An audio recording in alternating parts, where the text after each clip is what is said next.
Hello मेरे प्यारे बच्चों, क्या हाल चाल। बढ़िया सा। प्यारे बच्चों, आज के इस वीडियो में हम फिजिक्स के एक और शानदार टॉपिक का निपटारा करने वाले हैं। आज के इस वीडियो में हम फर्स्ट चैप्टर वैद्युत आवेश तथा क्षेत्र के ही एक और मजेदार टॉपिक को देखेंगे।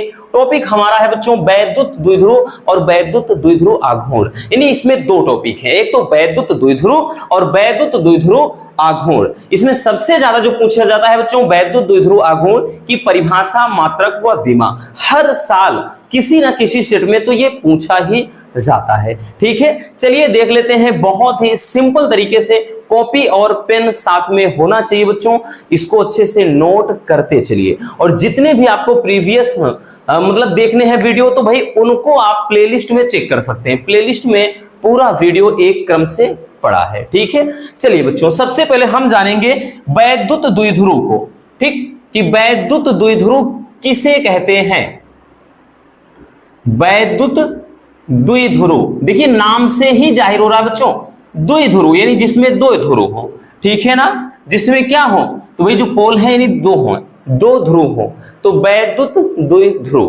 ठीक, अब देखिए वैद्युत द्विध्रुव की परिभाषा क्या है, ध्यान से समझिएगा।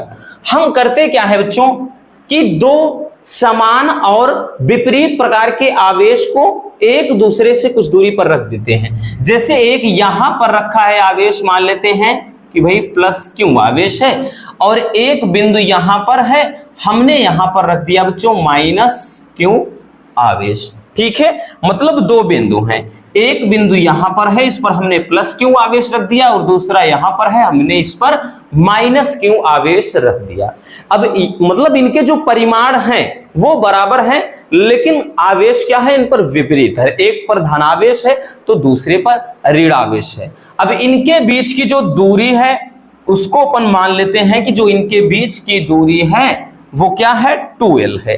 ठीक है, क्या है बच्चों, 2l है। अब वैद्युत द्विध्रुव कहते किसको हैं वो समझिएगा कि दो समान, हमने क्या बताया बच्चों कि दो समान परिमाण तथा विपरीत प्रकार के आवेशों को एक दूसरे से न्यूनतम या फिर अल्पतम दूरी पर रखने से जो संरचना बनती है उसी को अपन क्या बोलते हैं, वैद्युत द्विध्रुव। सिंपल सी बात है बच्चों कि दो समान परिमाण के आवेश हो, लेकिन उनकी भाई प्रकृति क्या हो, भाई अलग अलग हो, यानी एक धनावेश तो दूसरा ऋणावेश। तो इनको एक दूसरे से जिस अल्पतम या न्यूनतम दूरी पर रखते हैं तो इससे जो भी संरचना बन जाती है इसी को अपन कहते हैं वैद्युत द्विध्रुव। समझ में आई बात। चलिए अब परिभाषा लिखेंगे बच्चों, तब समझ में आ जाएगा एकदम। लिखेंगे कि दो समान परिमाण तथा विपरीत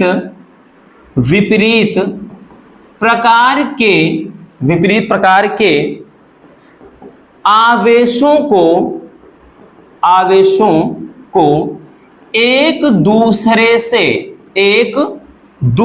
से अल्पतम दूरी, अल्पतम कह ले बच्चों या फिर न्यूनतम हम कह सकते हैं, कोई दिक्कत ना, अल्पतम दूरी पर रखने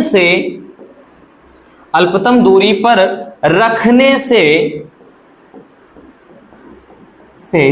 जो संरचना बनती है उसे वैद्युत द्विध्रुव कहते हैं। वैद्युत द्विध्रुव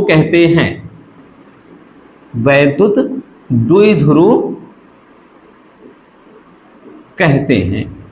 ठीक, मतलब ये टॉपिक हर साल पूछे जाते, इतना याद रखना, बहुत ज्यादा डिफिकल्ट नहीं है, लेंदी नहीं है, लेकिन इंपॉर्टेंट है। ठीक, 2022 का देखेंगे, 23 का देखेंगे, 24 का देखेंगे, हर साल ये क्वेश्चन पूछे गए हैं बच्चों, वैद्युत द्विध्रुव और वैद्युत द्विध्रुव आघूर्ण। ठीक है ना, तो सबसे पहले तो भाई वैद्युत द्विध्रुव हमने क्या बताया कि दो समान तथा विपरीत प्रकार के आवेशों को, भाई विपरीत प्रकार के आवेश हैं, इनको एक दूसरे से अल्पतम कह ले बच्चों या न्यूनतम, इनके बीच की जो अल्पतम दूरी है वो 2l है। ठीक है, तो अल्पतम दूरी 2l इसलिए क्योंकि अगर इसके मध्य बिंदु पर हम कोई बिंदु O ले लेंगे तो भाई इधर अलग अलग दूरी LL हो जाएगा, है ना। जैसे इसको अगर हम बांट देंगे यहां से O, तो भाई इधर का L इधर का L हो गया, तो इसलिए टोटल 2l हो जाता है। तो वही चीज है।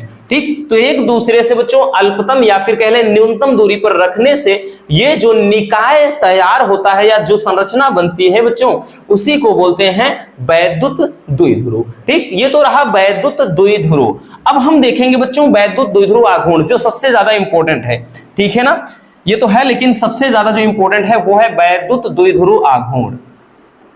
ठीक, कि वैद्युत द्विध्रुव आघूर्ण क्या है, द्विध्रुव आघूर्ण।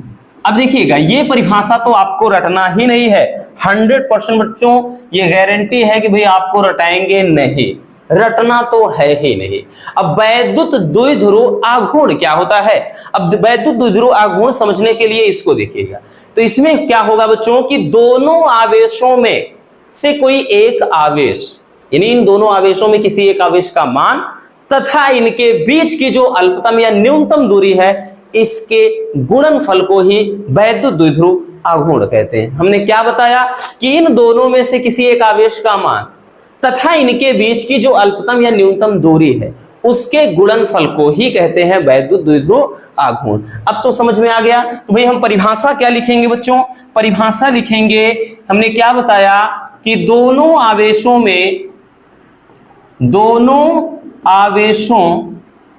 में से कोई एक आवेश यानी किसी एक आवेश का मान तथा उनके बीच की दूरी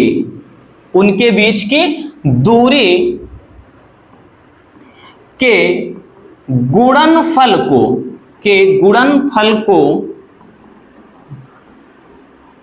वैद्युत द्विध्रुव आघूर्ण कहते हैं, वैद्युत द्विध्रुव आघूर्ण कहते हैं,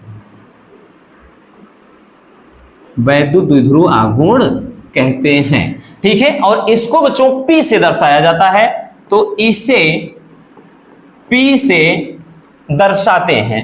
किससे दर्शाते हैं बच्चों, इसे P से दर्शाते हैं।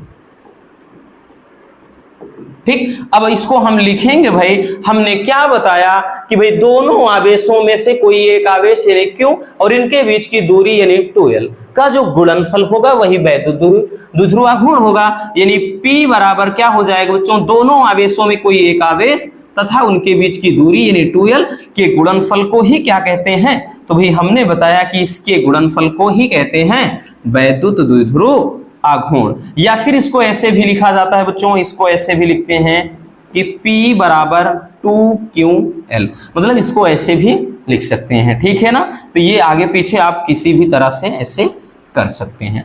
अब ये हो गया भाई परिभाषा।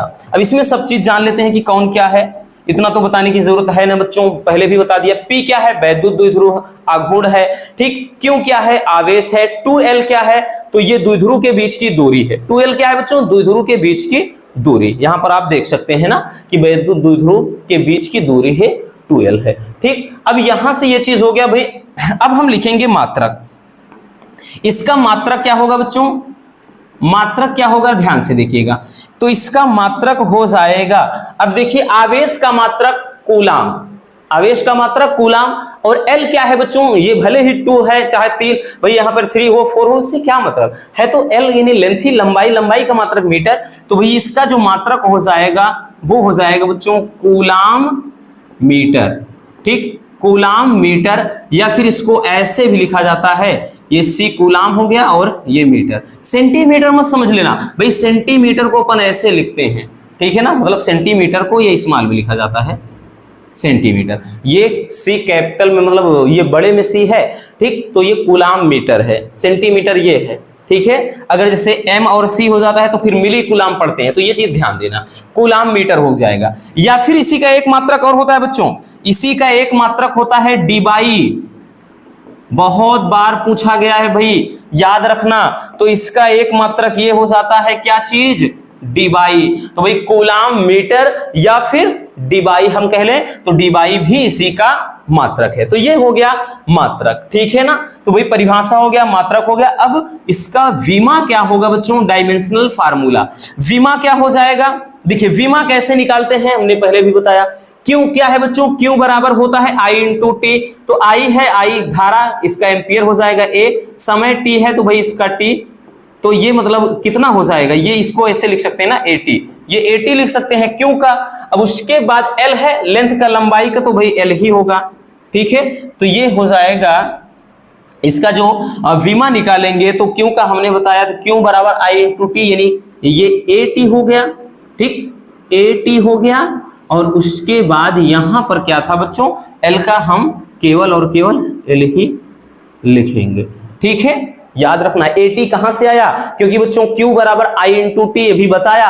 I क्या है, धारा है, धारा का एम्पियर होता है A, और उसके बाद T समय T का यहाँ पे T, तो ये Q बराबर I इंटू टी होता है, तो Q का ये विमा हो जाएगा और L यानी लंबाई के ये विमा हो जाएगा। या फिर ऐसे इसको सीधा सा अगर लिखना है बच्चों तो LTA लिख देंगे, ठीक है, एक सही क्रम से LTA याद रखना। अब इसको ट्रिक से याद रखना चाहेंगे तो आप ऐसे, LTA का मतलब लता, LTA लता याद रखिए, शॉर्ट में ये आसान हो जाएगा आपके लिए कि भाई आप अपने माइंड में ऑल टाइम ये चीज रखिए कि लता, ठीक। किसका भाई, किसका विमा होगा, वैद्युत द्विध्रुव आघूर्ण का, क्या होगा, लता होगा। मात्रक कूलाम मीटर या फिर डीबाई, और उसके बाद फार्मूला P बराबर Q इंटू 2L या P बराबर 2QL। तो इस तरह से बहुत ही सिंपल तरीके से आपको सारी चीजों को अपने माइंड में स्टोर करना होगा।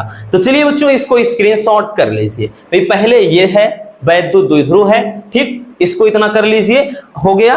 उसके बाद ये चीज, ठीक है ना, जो सबसे ज्यादा मजेदार है, ये मोस्ट इंपोर्टेंट है बच्चों, फिर से बता दे रहे हैं भाई, ये आपके बोर्ड एग्जाम की दृष्टि से काफी ज्यादा इंपॉर्टेंट है, ठीक।